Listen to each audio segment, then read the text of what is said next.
we're very guided by our own common goals, and I think that's doing cool stuff and making people feel good and leaving a good legacy for ourselves. So like this house for me, and then the other houses around here, like these neighborhoods I've walked around and been part of my whole life, and I will be for the rest of my life, and so will my kids. And so having a home like this that I can drive by with my kids and point to and say, hey, look, Daddy built that, is super special. Super special.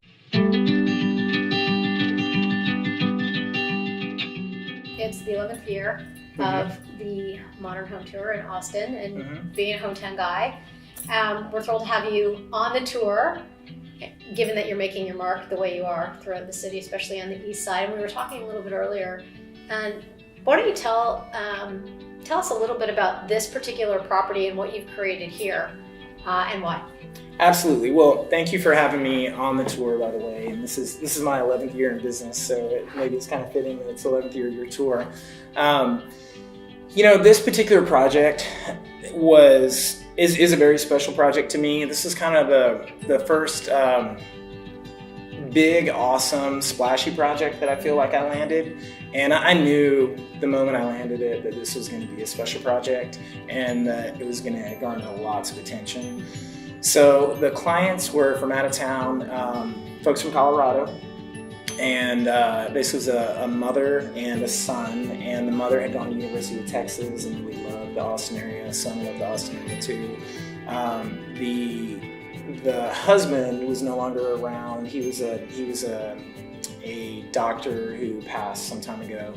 And I think upon his passing and everything, this is basically part of what he left his family, was the opportunity to do something like this. So they really wanted to leverage that to get back in Austin and be part of Austin. And so my client Jeannie, she contacted a gentleman named Glenn Chappelle, who's the architect on this project, and he went to the University of Texas with her.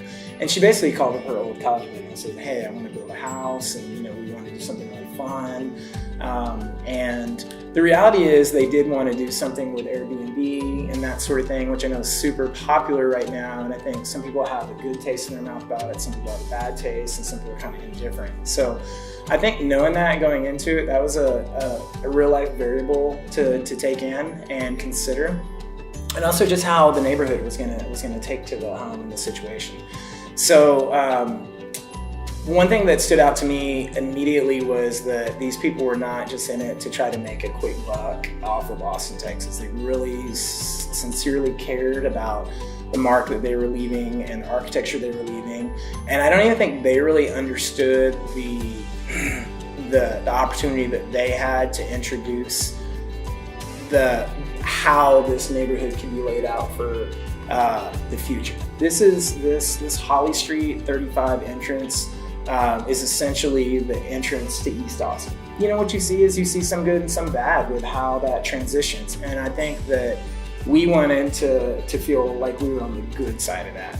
And so these clients bought this lot, they held on to it, and kind of did some good study and evaluation of what they were going to put here. And then they found the right builder, which was me.